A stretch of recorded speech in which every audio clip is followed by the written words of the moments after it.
بسم اللہ الرحمن الرحیم۔ حضرت یوسف علیہ السلام کا قصہ پارٹ نمبر 3۔ مصر کے بادشاہ نے ایک عجیب و غریب خواب دیکھا۔ اس نے خواب میں 7 موٹی تازی گائیں دیکھی۔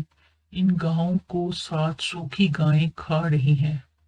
بادشاہ نے 7 سبز بالیاں اور 7 ہی خشک بالیاں دیکھی۔ بادشاہ اس عجیب و غریب خواب سے حیران رہ گیا۔ اس نے اپنے ہم نشینوں سے خواب کی تعبیر پوچھی۔ انہوں نے کہا، یہ کچھ بھی نہیں، سونے والا بہت سی ایسی چیزیں دیکھتا ہے جن کی کوئی حقیقت نہیں ہوتی۔ لیکن ساقی نے کہا، نہیں، میں تمہیں اس خواب کی تعبیر بتاؤں گا۔ ساقی جیل گیا اور یوسف علیہ السلام سے بادشاہ کے خواب کی تعبیر پوچھی۔ یوسف علیہ السلام سخی، شریف اور اللہ کی مخلوق پر شفقت کرنے والے انسان تھے۔ آپ نے اسے خواب کی تعبیر بتا دی۔ کیونکہ یوسف علیہ السلام سخی اور شریف تھے، بخل سے آشنا نہ تھے، یوسف علیہ السلام نے خواب کی تعبیر اور تدبیر بتائی۔ فرمایا، تم 7 سال کھیتی باڑی کرو گے، جو فصل تم کاشت کرو وہ سٹوں میں باقی رہنے دینا، مگر تھوڑا سا اناج جو تم کھا لو گے۔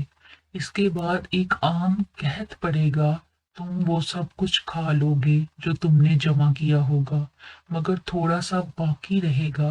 یہ قحط 7 سال تک دراز ہوگا، اس کے بعد مدد آئے گی اور لوگ خوشحال ہو جائیں گے۔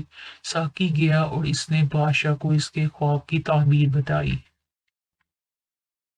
جب بادشاہ نے خواب کی تعبیر اور تدبیر سنی تو بہت خوش ہوا۔ اس نے کہا، یہ تعبیر بتانے والا کون ہے؟ بادشاہ نے کہا، یہ شریف آدمی کون ہے جس نے ہماری خیر خواہی کی اور تدبیر بتائی؟ ساقی نے کہا، یہ سچے یوسف علیہ السلام ہے جس نے یہ خبر دی تھی کہ میں اپنے آقا بادشاہ کا ساقی بنوں گا۔ بادشاہ نے یوسف علیہ السلام کی ملاقات کا اشتیاق ظاہر کیا۔ یوسف علیہ السلام کو پیغام بھیجا۔ بادشاہ نے کہا، اسے میرے پاس لاؤ، میں اسے اپنی ذات کے لیے خاص کر لوں گا۔ جب قاصد یوسف علیہ السلام کے پاس آیا اور ان سے عرض کی کہ بادشاہ سلامت آپ کو بلاتے ہیں، یوسف علیہ السلام جیل سے یوں ہی نکلنے پر راضی نہ ہوئے۔ ان کے دل میں آیا کہ لوگ باتیں بنائیں گے، یہ وہی یوسف ہے جو کل جیل میں تھا، اس نے عزیز مصر کی خیانت کی تھی۔ یوسف علیہ السلام بڑے خوددار اور غیرت مند تھے۔ یوسف علیہ السلام بڑے عقل مند اور ذہین تھے۔ اگر یوسف علیہ السلام کی جگہ جیل میں کوئی اور ہوتا اور اس کے پاس بادشاہ کا کوئی قاصد آتا، بادشاہ کا قاصد اسے کہتا کہ بادشاہ سلامت تجھے بلاتے ہیں اور تیرا انتظار کرتے ہیں، تو یہ شخص جیل کے دروازے کی جانب دوڑ کر جاتا اور باہر نکل جاتا۔ لیکن یوسف علیہ السلام نے جلدی نہ کی، بلکہ بادشاہ کے قاصد سے کہا، میں اپنے معاملے کی تحقیق چاہتا ہوں۔ بادشاہ نے یوسف علیہ السلام کے بارے میں پوچھا۔ بادشاہ حقیقت جان گیا اور لوگ بھی جان گئے کہ یوسف بے قصور ہیں۔ یوسف علیہ السلام بڑی ہو کر جیل سے باہر آئے۔ بادشاہ نے ان کی عزت و تکریم کی۔ یوسف علیہ السلام جانتے تھے کہ لوگوں میں دیانتداری بہت کم رہ گئی ہے۔ یوسف علیہ السلام جانتے تھے کہ لوگوں میں خیانت بہت زیادہ ہو گئی ہے۔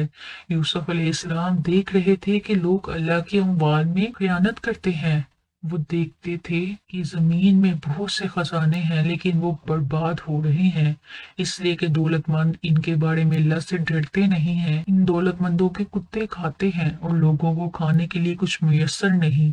ان کے گھر لباس پہنتے ہیں اور لوگوں کو کپڑا تک میسر نہیں جو وہ پہنے۔ لوگوں کو زمین کے خزانوں سے فائدہ وہی شخص پہنچا سکتا ہے جو حفاظت کرنے اور جاننے والا ہو۔ جو نگہبان ہے اور جاننے والا نہیں، وہ نہیں جانتا کہ زمین کے خزانے کہاں واقع ہیں، وہ ان سے کیسے فائدہ اٹھائے گا۔ جو جاننے والا ہے اور محافظ نہیں، وہ ان سے کھائے گا اور ان میں خیانت کرے گا۔ یوسف علیہ السلام حفاظت کرنے والے اور جاننے والے تھے۔ یوسف علیہ السلام یہ نہیں چاہتے تھے کہ دولت مندوں کو یوں ہی چھوڑ دیں کہ وہ لوگوں کے مال ہڑپ کرتے پھریں۔